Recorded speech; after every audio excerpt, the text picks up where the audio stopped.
Netcasts you love. From people you trust. This is Twit. Bandwidth for Framerate is provided by CacheFly at CacheFly.com.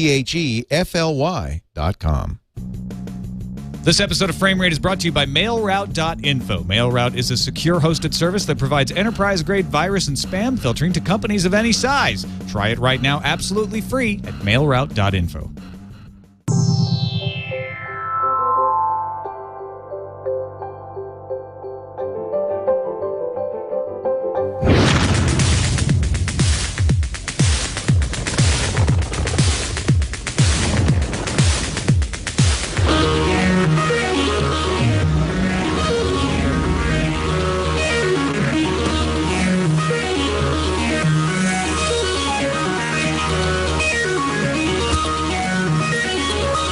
This can't be good. What am I supposed to do? Sombrero.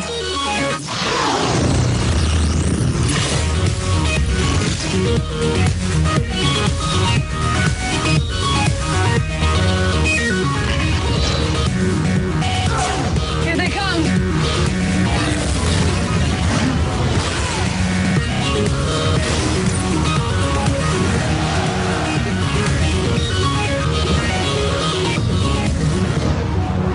Change the scheme, alter the mood. Electrify the boys and girls if you'd be so kind.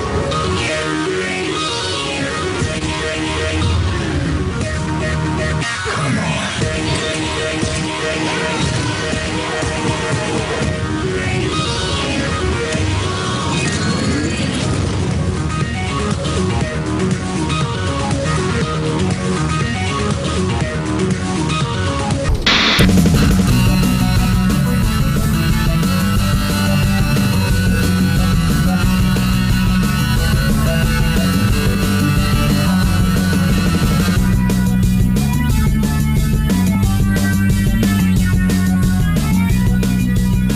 It's Framerate. I'm Tom Barrett. I'm Brian Brushwood. And we're just going to play Tron Legacy, Daft Punk, D-Rez, over and over. Enjoy.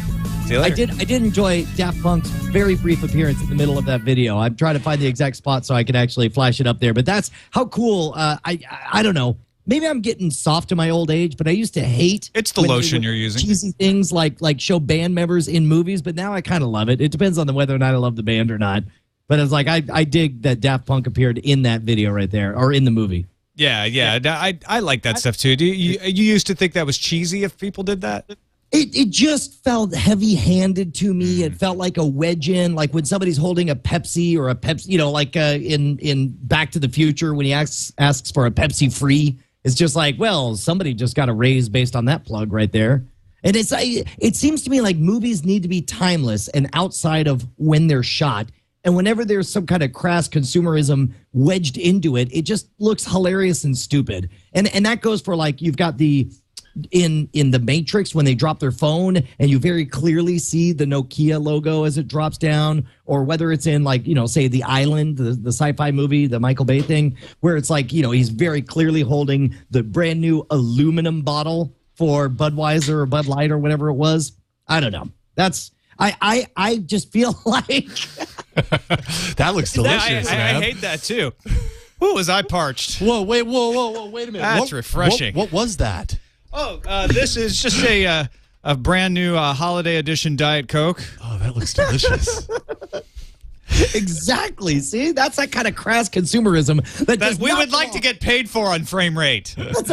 You hear us, Coke? You know what? My opinion will instantly change the moment we start drawing paychecks for that kind of thing. Absolutely, 1,000%. You better believe it. All right. Well, we're talking about Tron.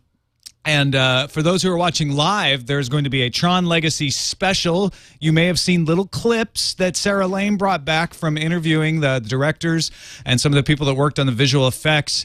We showed them on Current Geek a couple times. They've been around here and there on Twit, but we've got a full-on special coming on right after Framerate, 5 p.m. Pacific, 8 p.m. Eastern time. And if you're watching Framerate or listening to Framerate as a podcast, you can go to the Twit Specials, and you'll be able to download it from the Twit Specials section at twit.tv. I like what they're doing with the Twit specials. It gives us at the Twit Cottage the ability to do things that we would never think of doing. It's a single channel for all things quirky or unique or special events dedicated to specific things going on. I'm really stoked about that. Yeah. All right. Let's move on into the big story. This just in, the big story. Walking freaking Dead. Are you caught up? I am caught up. And Okay. No lie, man, we traveled all day yesterday coming back from San Diego where I was visiting with my family, came back. It was like 11 o'clock before I went to bed and before my wife went to bed. That was the important thing because me, I'll stay up till 2 a.m. watching whatever. But my wife, it's like, this is one I'm not going to cheat on my wife on. I'm going to watch it with her. So I was like, hey, how about we watch that Walking Dead? We're going to be very extra careful about spoilers, and we're even going to have a whole section later on in the show about spoilers. But just for the point of the big story, wow. I did. Okay, first of all, we got to hash this spoiler thing out once and for all because we love to talk about The Walking Dead, and we love what they're doing, and we love to compare it to the comic book. So I think what we need to do in the short term, before we establish long term what we're going to do, if you're going to talk about something, just say, hello, people, spoilers, in the next 30 seconds That's or what I'm so. saying. We're going to be very careful about spoilers and saying, like, we are about to spoil The Walking Dead.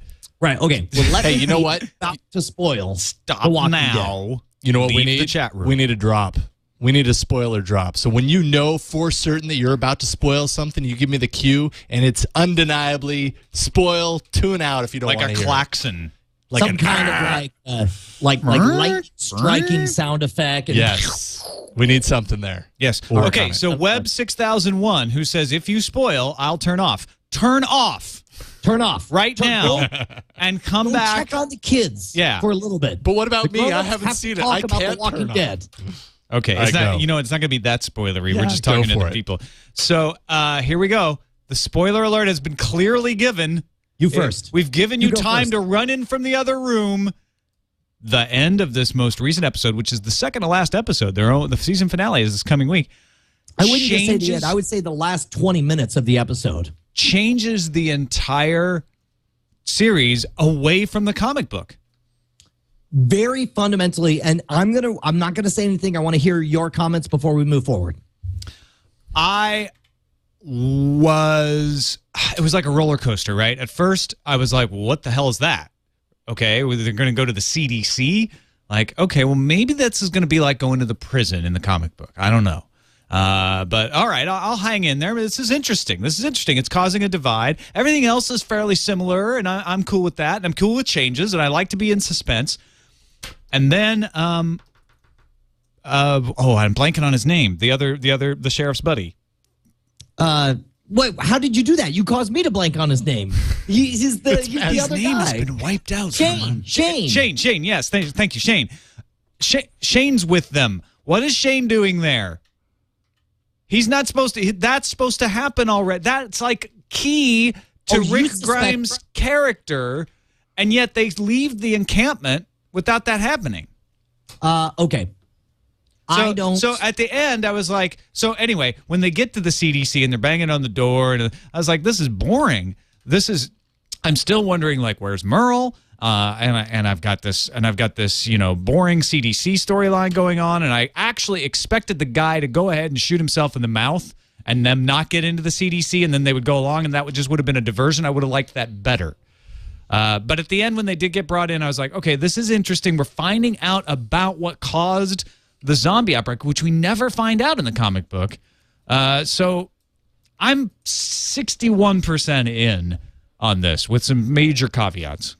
Content-wise, I'm on board. They have some exciting place they want to go with this, and I'm excited to see where it goes, especially knowing that this is blessed, that Robert Kirkman has something to do with all this. However, stylistically, I was hugely disappointed by the jarring difference in style. Everything we've seen from The Walking Dead so far has been one particular style that has been totally unique that in television content. When Rick made his way out of the hospital, it was 20 minutes of dead silence, no music in the background, nothing, and you felt real, like you were there in the place with him. And then he made it out, only to see this sea of corpses all around him. What I saw in the last 20 minutes of this episode, and I hate to say this because it will make it sound cheap and it will make it sound like I don't still love the series, but the last 20 minutes of this episode, everything we saw with the CDC on felt like a freaking episode of The Outer Limits. It felt cheap and stupid, and I was really disappointed by it. And I hope that again, this is not me saying I don't have Soundtrack too, right? It was just so out of left field, and it felt to me like somebody at a board meeting didn't believe in the actual story for The Walking Dead and felt the need to tack something in that had a sci-fi element to it. You need to explain the virus, sir. Really, you need to explain what the zombies. And the way they explain the virus, he looks in a freaking microscope and some dancing molecules run around. It felt like Resident Evil out of nowhere. And I was like, what is this? This is not The Walking Dead. Walking Dead is about the drama and the anguish of people betraying each other and of society breaking down around you. Which that episode had content-wise up until, like you say, the last 15, 20 minutes. And again, chat room's already exploding saying that I don't like The Outer Limits. Outer Limits is great for what The Outer Limits is/was, but this is a different situation. The Walking Dead is a unique voice, a voice we've never heard on television, and for them to stray back to very familiar territory, very familiar conventions with the for example, even the fact that when he's talking into a webcam, and I understand you need to tell a particular story, but he's talking into a webcam and they've got stuttery herky-jerkiness, and then they've got analog style waving lines, and then they've got digital pixelization. Yeah, no, that all didn't make any sense. Like, he's probably recording it locally. There's no internet anymore. Well, exactly. And I understand so why is he having buffering issues? Exactly. And I understand you need to tell a story, and there are conventions, and you and I already had this argument about how to tell a story with computers, but it felt so heavy-handed after everything they've done that's so analog about The Walking Dead and so great about the Walking Dead, to go herky-jerky, dorky visual, digital on it just felt so out of place. Dorky. Yeah, no, it just makes you incoherent. I understand. Now it makes me unable to pronounce my words, is what it does. That's how frustrated I am. I can't remember anybody's name. Is it Eric, who's the mechanic who gets bit and tries to hide it? No, but now that you said the word Eric, I can't remember his actual name. Jim. His name is Jim. There you go. Jim. Yeah. Is his name Ernie? His name's Ernie, isn't it? Jim. I disagree with some people. I've had some chats with people who are like, I didn't like the way they told Jim's story. I thought it was cheap. I actually was fine with the way they told Jim's story. I thought that was handled okay. And in fact, Daryl gets a little bit of, like, just a tiny sprinkling of humanity in him at that point that you haven't seen at all. Yes, absolutely. And sensible humanity. And it makes you, it's one of those moments when you realize that it's not a world of black and white. It's a world of these bizarre grays, and who's an enemy one day on one issue will be a friend another day on another issue. And I liked all that. Again, when Walking Dead is focused on its strengths, I'm all in. Everything I got, my heart and soul, everything goes in on this. This is so out of left field. And who knows, maybe next week I'll be singing its praises, saying it's one of the most bold direction shifts that I was skeptical, but now I'm blown away. But it just stylistically felt so out of place. It really made me uncomfortable. Bizarre Grays is the name of my P-Funk cover band. Did you say Bizarre Grace? Bizarre Grays. Oh, that's what you just talked about, the Bizarre Grays. That's right. Okay, gotcha. Because of the mothership. All right, let's move on to another big story. Stop everything. It's another big story. We are now spoiler-free. And the spoiler reign has ended. When that first started, because it had the old-timey music thing, I honestly think Jason had figured out a workaround and was holding up a microphone. Pretty close, actually. All right, so the big story, we talked about it at length on Tech News Today. Comcast and L3 are fighting over delivery of internet service. Specifically, L3 is now the host of Netflix streaming video. So I'm on the outside on this one, and I need you to explain it to me. I read the headlines on this, but I haven't read the articles in depth. And part of me kind of intentionally didn't want to because I knew you would have better insight as to what this actually meant than I would. But I know that Twitter is exploding with, the hate speech, the rah, rah, rah. This is why I've always regarded net neutrality as the third rail of internet politics, where it's like the moment you mention anything on net neutrality, they will crush you online. They'll crush you in the blogs. They'll crush you on Twitter. And that's part of why I say the government doesn't need to get involved, because I've always assumed the individuals would speak up. But I don't know. Maybe I'm about to be proved wrong. Tell me about the story. Is there a campaign to change your Twitter avatar yet for this? Because we really need to get one started. You know what? Maybe we'll get it started. All the good colors have been taken. Let me say right now that if you support net neutrality, you should put a frame rate logo in the lower right-hand corner of your Twitter avatar. It's the only way to prove. If we get a sponsor, we'll add you to our logo. Okay, actually, we do have a sponsor today. Frame Rate is brought to you by MailRoute, as you probably already know. But we can't drink MailRoute. So, yet. Okay, so here's the deal. L3 is a backbone provider, a backbone ISP. Comcast is, of course, your local ISP. Usually the way this stuff works is called peering. Comcast says, we'll take all the traffic you send to us, from your backbone, as long as you take all the traffic we send to you from our users. And if it balances out pretty much, I'm oversimplifying, but then we'll call it even and we won't charge. It is also typical in these arrangements that if one partner or the other is out of whack, that there's a charge to kind of make up the difference. What happened is L3 had a peering arrangement with Comcast. Everything was kosher. Then L3 went and signed a deal with Netflix to carry all of Netflix video. That's what's called CDN, being a content distribution network. Akamai is one of those. Akamai is not also an ISP. So you've got a complex issue on the L3 side, which is they are an ISP and now a CDN. Netflix sends a frackload of bits across the internet. So plans to send much more. So right? Comcast, they're just ramping it exactly. up. That's just getting more. So Comcast says you're going to be sending us a lot more video. We need to change the arrangement, or we're going to block your bits. We won't accept your bits. L3 cried net neutrality violation. Says, look, you're blocking us because it's Netflix, and Netflix is a competitor with your cable system. And this is unfair. This is not the way this should work out. So there are two camps drawing up. One of the camps is saying, yes, this is a thorny issue on L3's side, but this has never happened before. Usually these arrangements are worked out much more amicably. And even if L3 is working as a CDN, as well as an ISP, Comcast is working as an ISP and a cable company and a content creator, and they want to buy NBC Universal. So they are not doing this simply because of the peering being out of balance. They're acting out of their own self-interest for video. They're just using that as an excuse. Comcast is saying, look, it's a peering arrangement. If we're going to be carrying a bunch more bits, it costs us money. And if we're not getting that value back out of L3, then they should pay us the difference. That's just the way the internet works. Oh, my gosh. I never thought once I read the headlines that I would say this, but wow, this is a complicated issue. I actually don't know, because it is, if they are sticking to the letter of the agreement and it's just a bandwidth issue, then I see where they're coming from.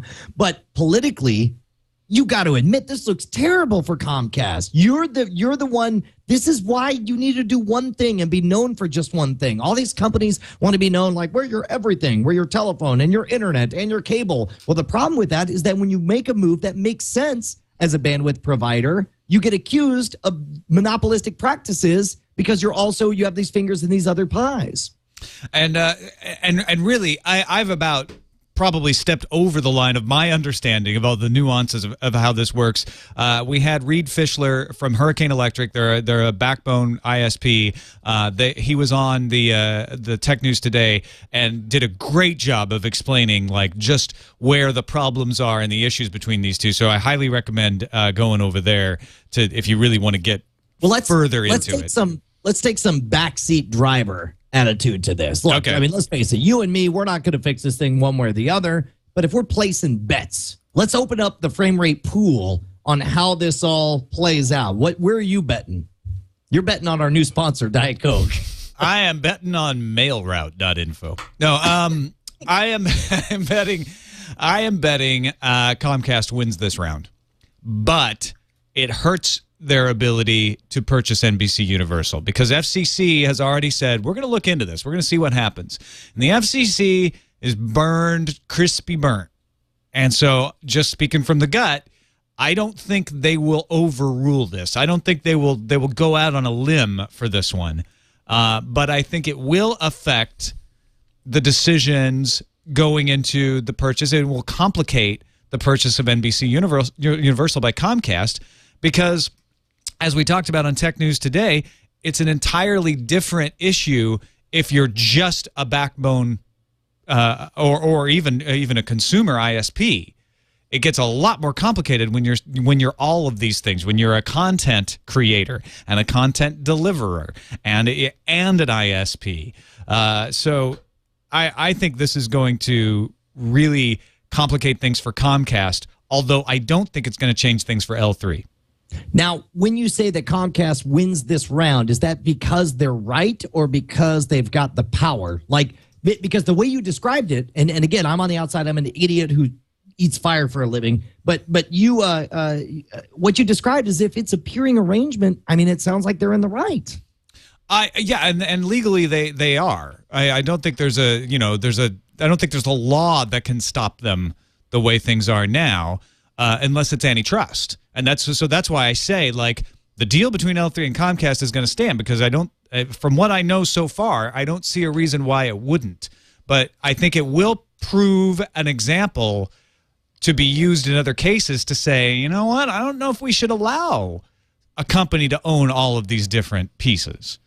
Well, and again, you could get away with being a monopoly as long as you don't act unfairly as a monopoly. I mean, that seems to be the law. But I'll tell you what, if you want the fire brought down upon you, then you just cross the internet, because do you know how fast the internet responds to stuff? Oh, yeah. The TriCaster right here at Twit has already tweeted that he supports net neutrality with a very tiny frame rate logo in the upper right-hand corner. I think I see it. Of his Twitter avatar. That's awesome.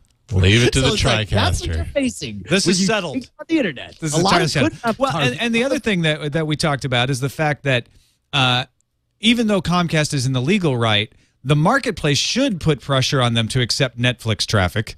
Let's simplify it. Even though it's video traffic, or even though it's traffic as a whole, they're not discriminating on the bits, because people would say, "Oh, what you mean? If I get Comcast, I can't do Netflix streaming? Out of here!" But we don't have a competitive enough marketplace. Right.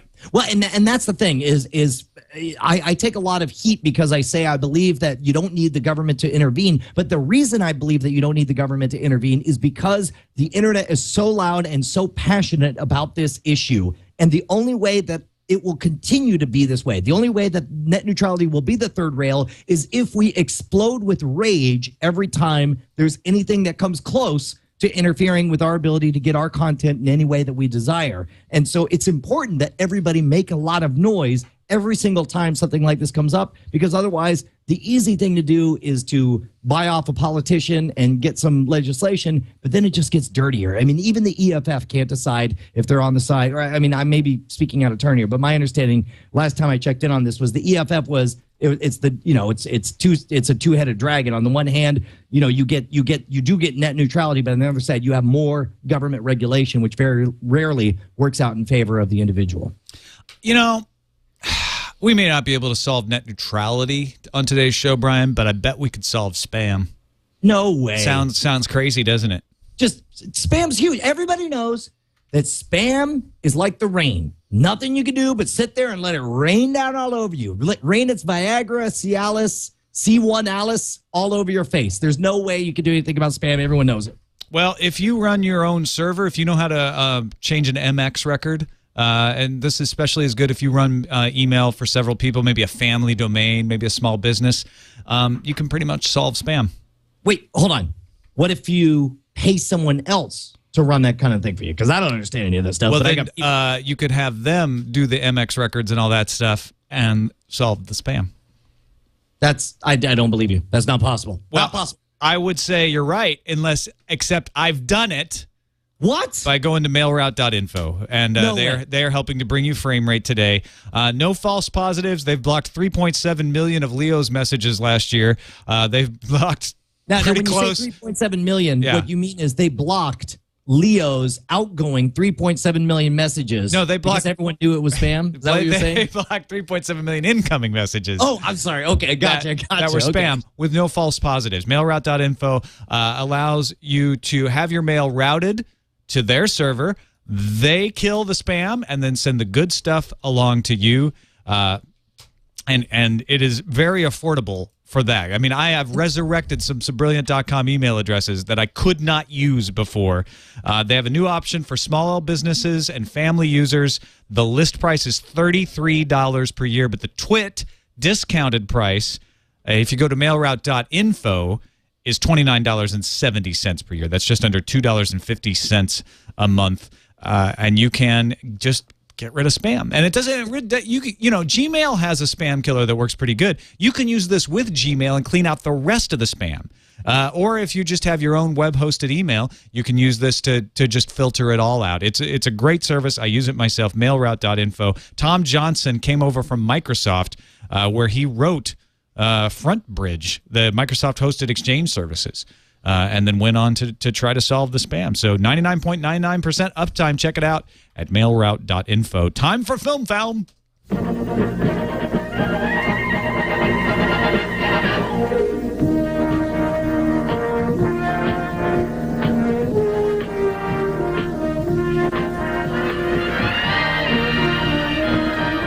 Ladies and gentlemen, it is time for Film Found on Frame Rate.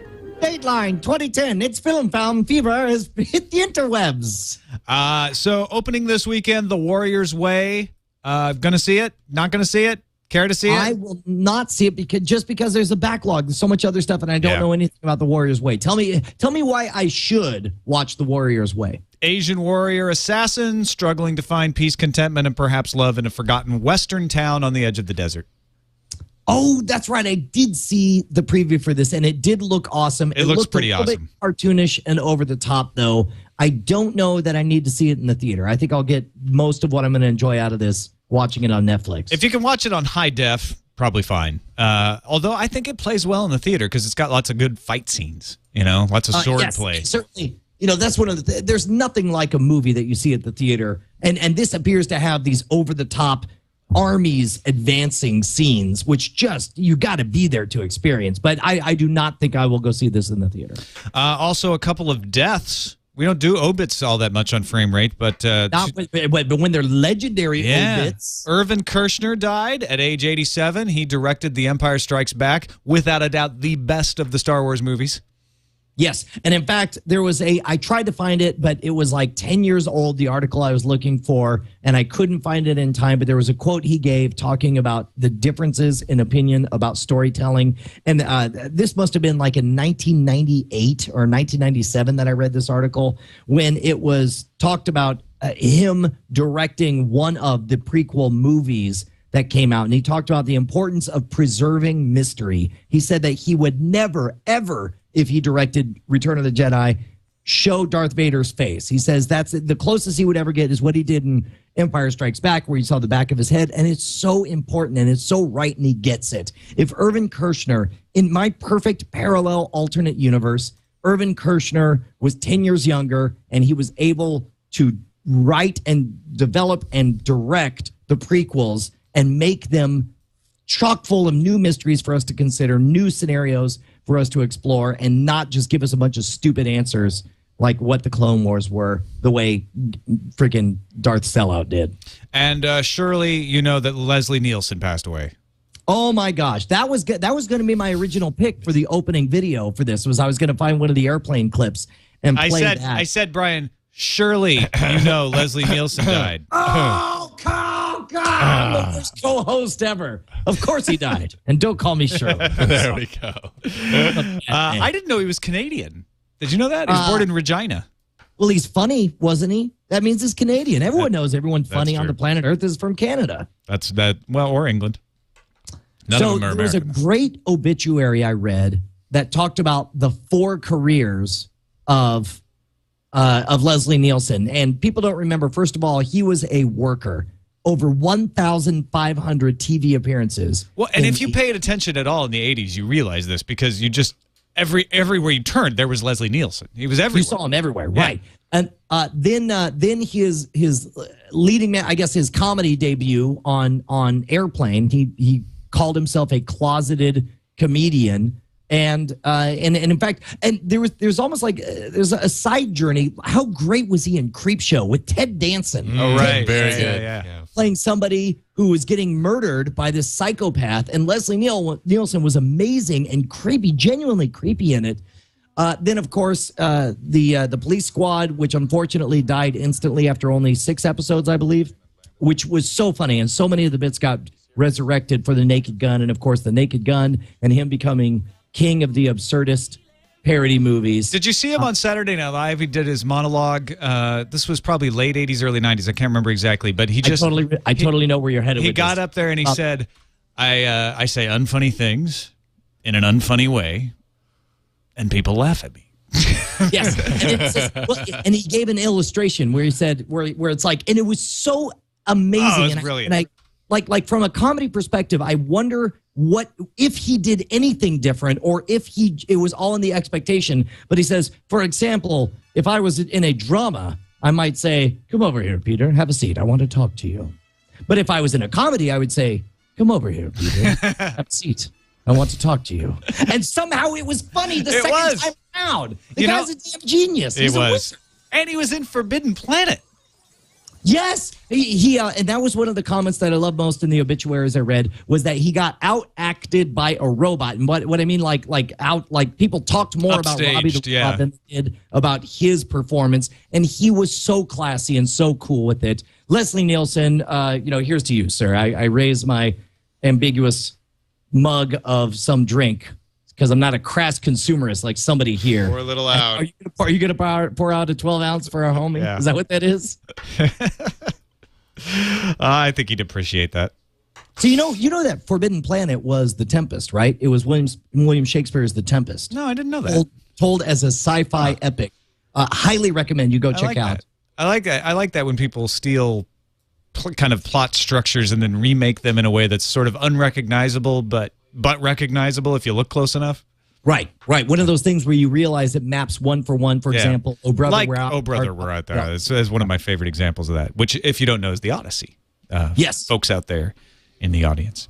All right. Finally, great write-up on IO9 about Andrew Niccol's latest effort. What is it called? I keep forgetting. He made Gattaca and The Truman Show, and they got a hold of a leaked script, 91 pages. It's called Now. It was apparently formerly titled I'm Mortal. It's now called Now. This particular article on IO9, as I read, and I found myself in a moral quandary, and I'd love to find out what your take on it was. It gives a rough sketch of the story so far. And essentially, time left to live is a currency in it. Spoilers! Yeah, sorry, spoilage. What, dude? You're gonna find that out in the trailers. That's fair to say. You got to say what the movie's about. No, the premise of the movie is not a spoiler, is it? I don't think so. I don't think it is either. But it's in a world where time is a currency. Time left to live is a currency, and you can steal it, you can trade it, and it talks a little about the motivation of the characters. But specifically, it gets to, and I'm trying to find the exact phrase here. About 2/3 through the article, it says, and this is where it gets a little more spoilery. Consider yourself warned. I totally chickened out at that moment. Oh, I kept reading. Beyond that. I skimmed. I actually went from reading to skimming at that point, but I still kind of skimmed, like read a sentence of a paragraph. When you skim, your eyes, my eyes betray me. Like I get halfway down the article, I'm like, and I look away, and I'm like, the premise is brilliant, right? If you put your hand over someone else, your wrist over someone else's wrist, you can get time from them, giving you the upper hand. And when I say time, you get time to live. And so it's an entire economic parable, but told where the currency isn't money. The currency is your life. Right. Rich people live.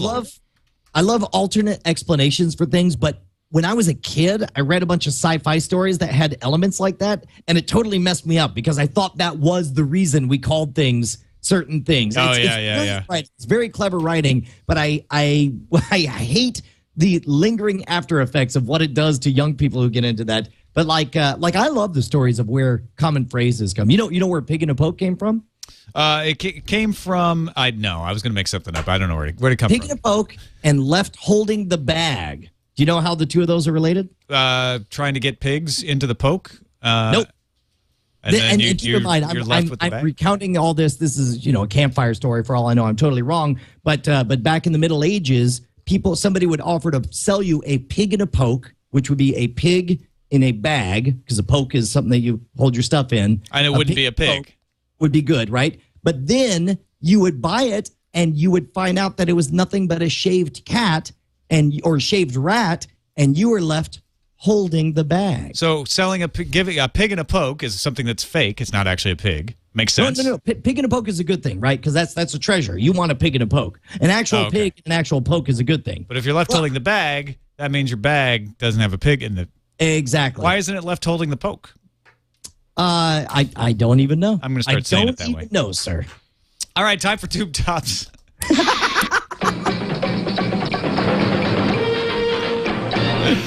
I have no idea about this show Psych. Have you ever heard about this show Psych? I love the premise of it. The premise of it is that you got a cop and a psychic who's a total fake person, which already I love it. Anyone who publicly says that psychics are totally fake, I already am predisposed to like the show.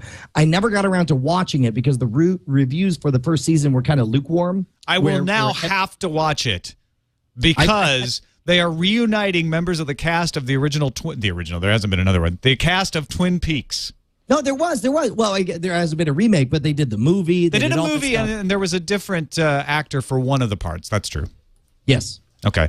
Well, let's take a look at the trailer. And if you're at all a fan of Twin Peaks, you're going to love this.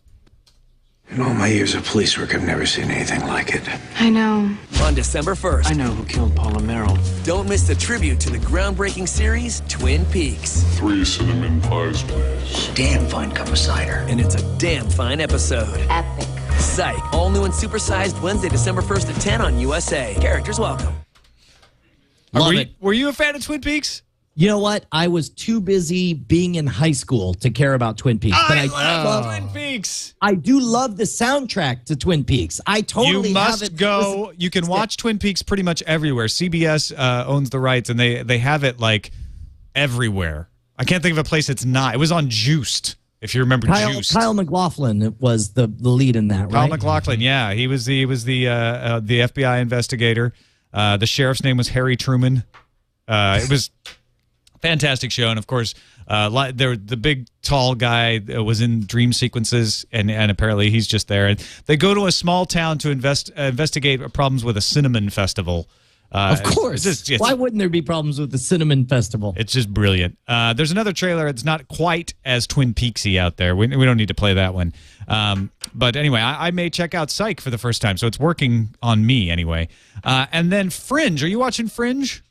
You know what? That's one I may have to dive into in the same way we did the Great The Wire experiment, because I hear so much overwhelmingly positive stuff about Fringe, which it's so interesting to not watch a show and hear how opinions evolve over time. Because when it first came out, there was a lot of, I don't know.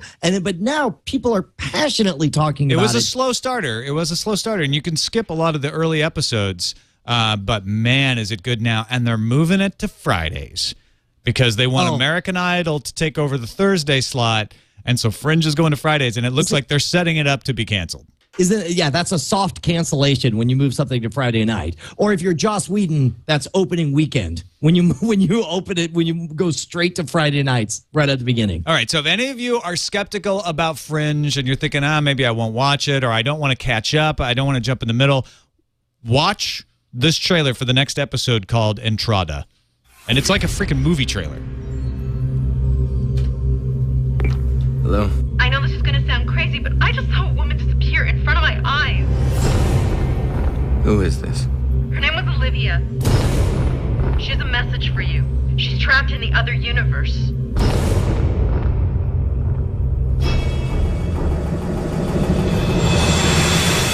is it?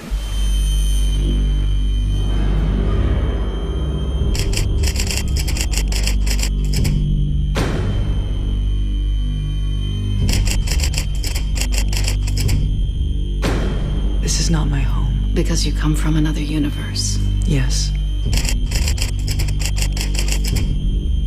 They started the war.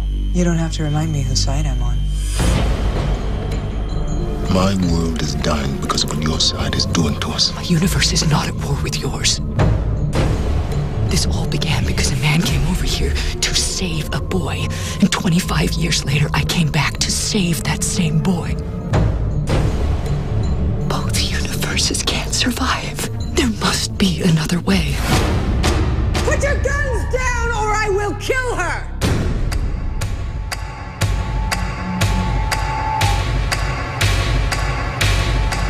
Freeze! You gonna kill me? No, I'm gonna get answers. And if I find out that you did anything to Olivia, then I'm gonna kill you. Wait, was she holding... Spinner.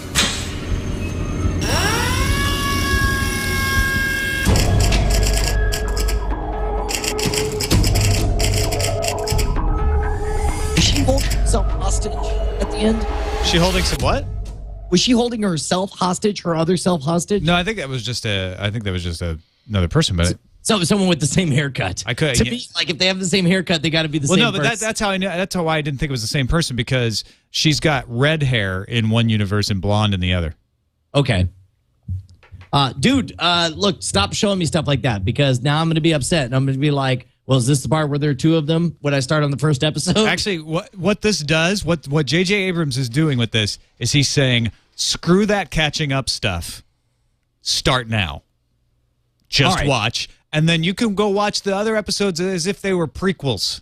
You know what? I might do that. I might hop in feet first in the middle of a series, which is something that I don't like to do on principle, but I honestly don't think I'll watch it any other way because the first season had such middling reviews. And there's really only one spoilerish moment that you've missed, where the first season, at the very end of the first season, they reveal the two universes concept, right? But frankly, that first season is really not worth watching entirely anyway.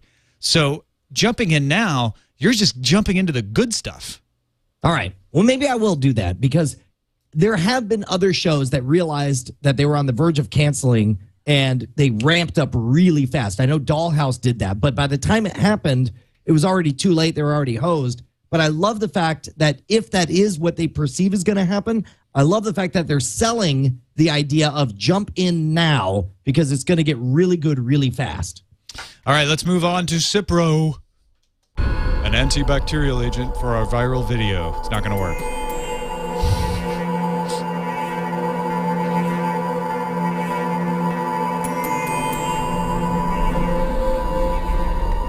Cipro won't do anything for viral videos.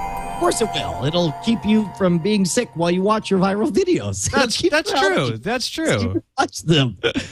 All right. Our Cipro today is actually not a video, but it is the question we have been teasing all through this entire episode, which is, what's the deal with spoilers? We kind of started this last week. And I think this is an important question for our generation, the generation who watches their TV. The spoiler generation. Yeah, exactly. We watch our TV and even our movies time shifted, time delayed. We watch our viral videos out of sequence, and all of a sudden there's an etiquette where you need to decide what's appropriate as far as, you know, what's a spoiler and what's not a spoiler. And we've talked about the difference between, there are some people who self-impose on themselves, I'm not even going to watch a trailer for this because I don't want anything to affect my experience going into this movie. And there are other people, you know, who obviously will not see a movie unless they have a vague idea what it's about. So where do you want to begin on this, man? Well, I think we have a couple of emails. Maybe we should just read these emails as advocates for the different positions. You want to start? Yeah, we'll get started here. Last episode, we said, I think you said, blah, blah, blah, Walking Dead, they haven't gotten to the prison yet. And I brought up the fact that that's the same as saying they haven't gotten to the hatch yet, in that for people who watch Lost, right? Because regardless of whether or not you've spoiled the previous episode of Frame Rate now. You can spoil the past episode of your own series. That's how it works. I guess You're that's allowed true. to do Okay, that. all right, never mind.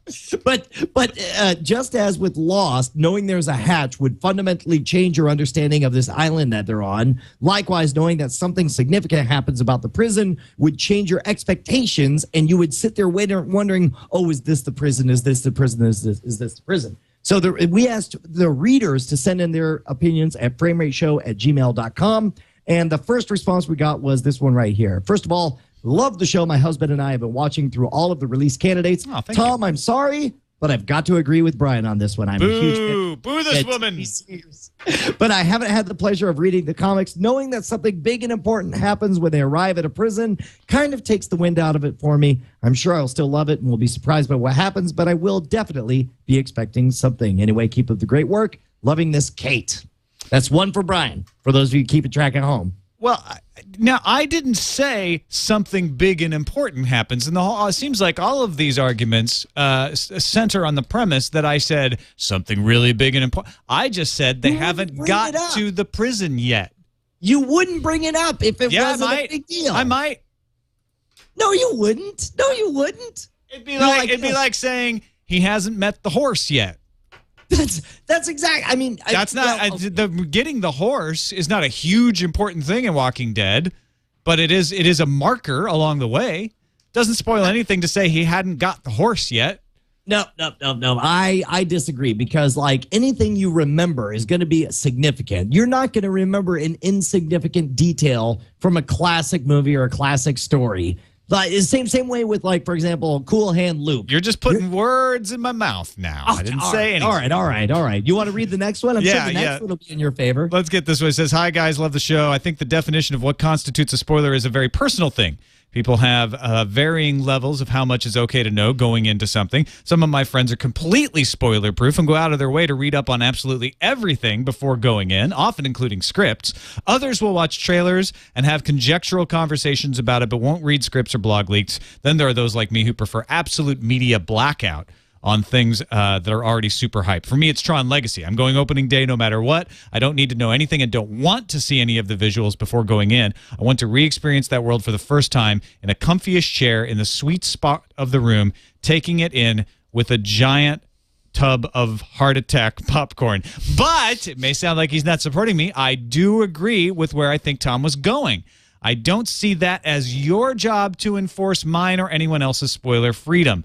Frame Rate, as a show that covers such things, should cover them in as much detail as the show format would normally dictate. It's my responsibility to say, hey, they're getting ready to talk about something I don't want to be spoiled on, so I'm going to skip ahead to a few minutes. Being spoiler-free is a goal, not a right. It takes work and sometimes an unreal level of vigilance or the ability to switch off your social life.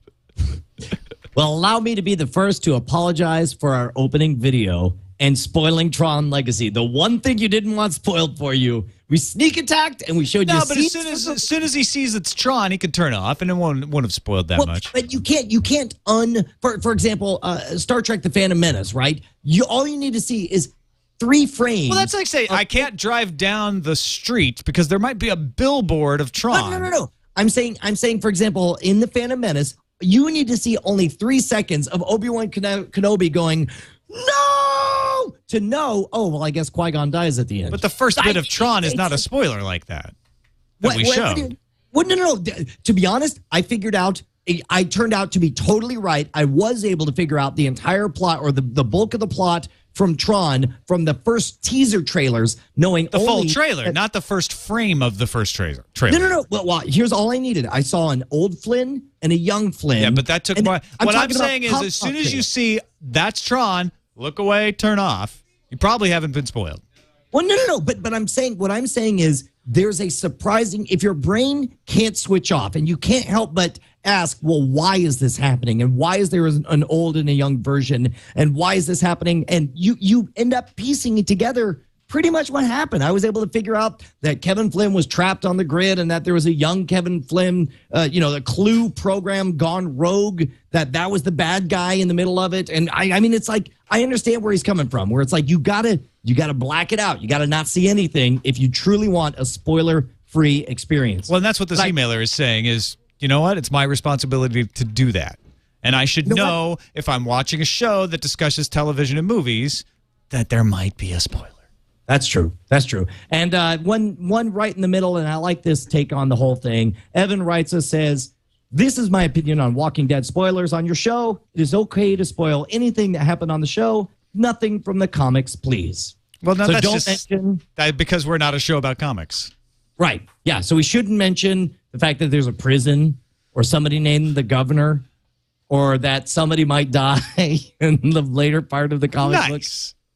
Or Snape, or it's made of people. Or Snape, or Dumbledore, or any of these characters. I'm saying we shouldn't talk about it either. I'm your father. She's my sister. She's my mother. Exactly. Yeah. So really, frankly, we can argue all day long whether saying they haven't got to the prison is a spoiler or not. The fact is, given our earlier conversation that was much more spoilery, they may never get to a prison in the TV show. Well, and it's obvious that they're making changes. And to be honest, some of the things I like most in the TV show are the departures from the comic books. And so, yeah, I think that's fantastic. And there are different, I think what we've learned here, there are different levels of spoiler toleration. And so for the absolutists, like our email, just saying they left camp, that's a spoiler because you said some kind of detail. But then other people may say like, oh, no, that's no more detail than you get in a trailer, so that's fine. So this is another spoilery conversation because spoilers get a little more interesting when you have a new medium work based on a different medium existing work. And that's what we have with The Walking Dead. And it's also what we're going to have with HBO's Game of Thrones. Did you watch the latest, the third trailer? I haven't seen the third trailer yet. When did that come out?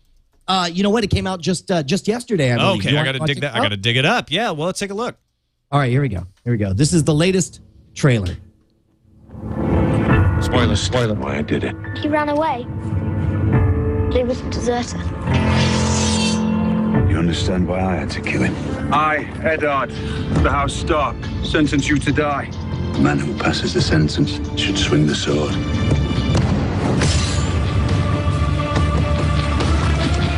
My sweet summer child, what do you know about fear?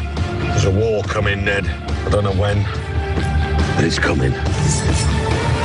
Fear is for the long night, when the snows fall 100 feet deep. You were trained to follow. I was trained to kill. Fear is for the winter. Winter is coming.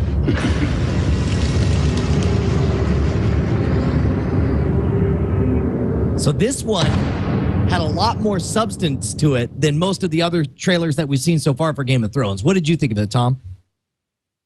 Obviously had my mic turned off. And now I'm echoing in my mic. Yeah, turn down your PC audio, Brian. Sorry about that. Back. Yeah, no, I cranked it up because it was so low. Sorry to blast it out like that. Or I was speechless. One of the two. I don't think that, well, I've read the books, right? So I'm not an adequate spoiler thermometer for that. But watching that did not give me any indication of where they are going with this story different from the book or how they're going to tell it. It just said, here are some more looks at the characters that you know and love. That's exactly what it was. Is you could clearly tell who was Cersei, who was Ned Stark. You were able to peg together. I bet if we deconstructed it frame by frame, we would know who all the characters are. And let me just say this: I not that I don't believe in HBO's ability to tell a story, but this story is so precious to me. I read it in audiobook format. It is exquisitely performed by the voice actor Roy Dotrice. I highly recommend you experience it as the audiobook before the story comes out so that we don't go through the same things that we're going with The Walking Dead right now. Experience it so you can be on my side and have my opinions about how HBO is telling the story. That's all I'm asking you to do. I can't wait to see it. It just looks like it's, again, similar to Walking Dead, a well-done production based on very good source material, but hopefully can stand in its own right. Let's move on to finish up with some emails about what you're watching. We don't have a little thing for that, so we go right into it. I was just wondering. I was like, did we suddenly have an intro? All right. So recommendations and a question from Gab, who says, I would like to recommend this FX show called Terriers. This Tuesday night could be its last show ever. That's tonight. Probably too late for you East Coast viewers watching live. It's only been its first season, and unfortunately, according to some blogs I've read, it's not getting great ratings. But he didn't tell us anything about it. Why should I watch it? Not the best sales pitch. Just telling me it's going to get canceled tells me it's not very good. It's about dogs. And it's about dogs. Everyone, you should watch this show because it's terribly unpopular and nobody seems to like it. So you really ought to watch it as soon as you can. You got to give me a little more to go on there. He also says Pushing Daisies lasted only 2 seasons, but its colorful world reminded me of Amelie, and its whimsical storylines filled with humor and poetry got me hooked and heartbroken when it wasn't renewed.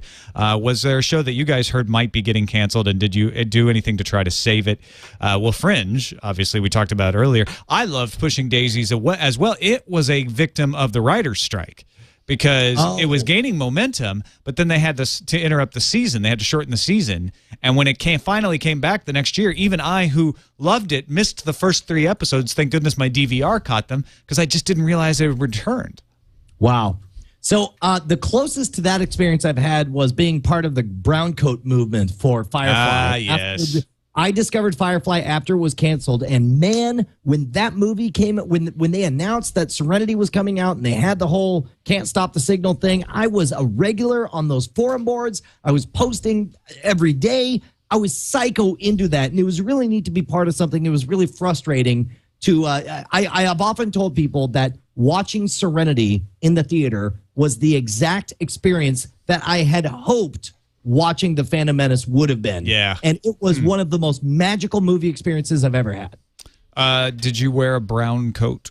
No, but I totally knew all the words to the Jane song. Excellent. We got what you want to read the final email before we wrap up? We got a fan who says we should watch Dexter. Hi, loving the show. Putting you both together is perfect and love watching you argue rationally together without getting angry. You can't move each other's point of view. So rare. My wife and I have worked out that you need to watch 5 episodes of a TV series before pulling the plug, unless it's plain terrible from the start. I felt the same way, and so did my wife. Did not expect it to turn into the best TV since Battlestar Galactica before the last 20 minutes.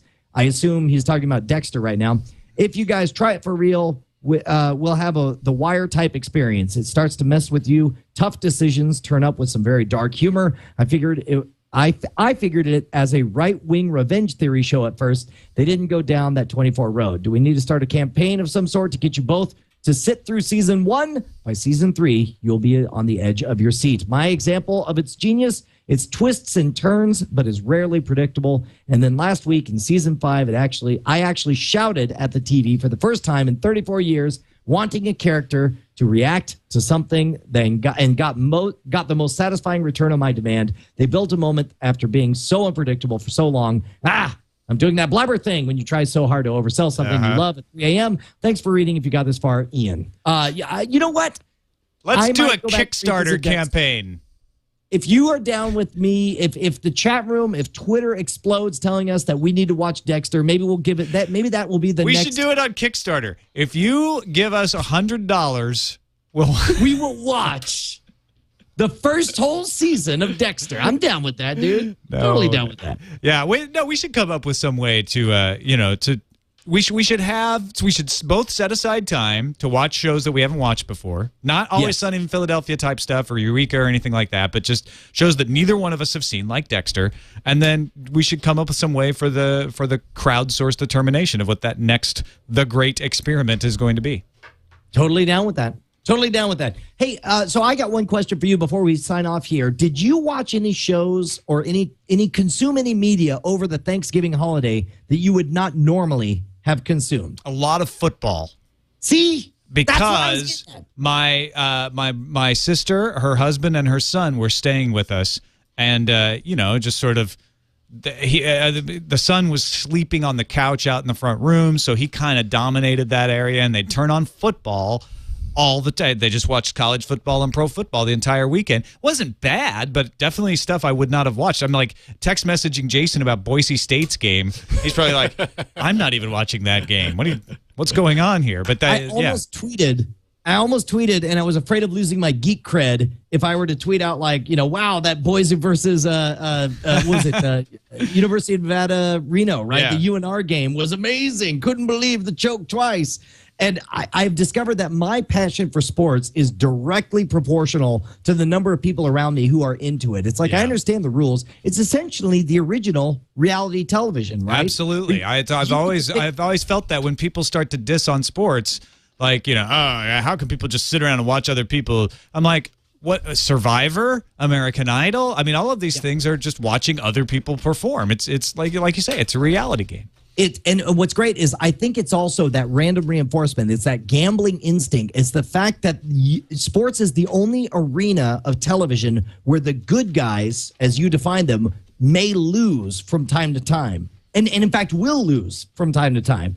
And I think that's part of what makes people so passionate about it, along with all their fond memories of having played when they were kids and understanding the rules, that kind of thing. But what a unique – we should do a sports episode of Frame Rate where two geeks try to understand what's great about sports programming. Yeah. I'll just end up talking a lot about rugby and Venezuelan baseball on the Xbox. Good. All right. Thanks, everybody, for watching Frame Rate, Episode 4. You can email us with your recommendations, your thoughts, and your news tips to framerateshow@gmail.com. Thanks, Brian. Thank you, Tom. We'll see y'all later.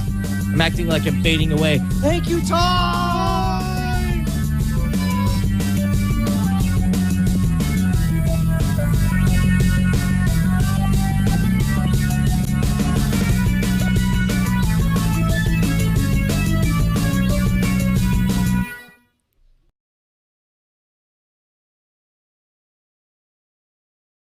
Somebody suggested that our spoiler thing should be this button right here where we just go like that. Yes. I like that.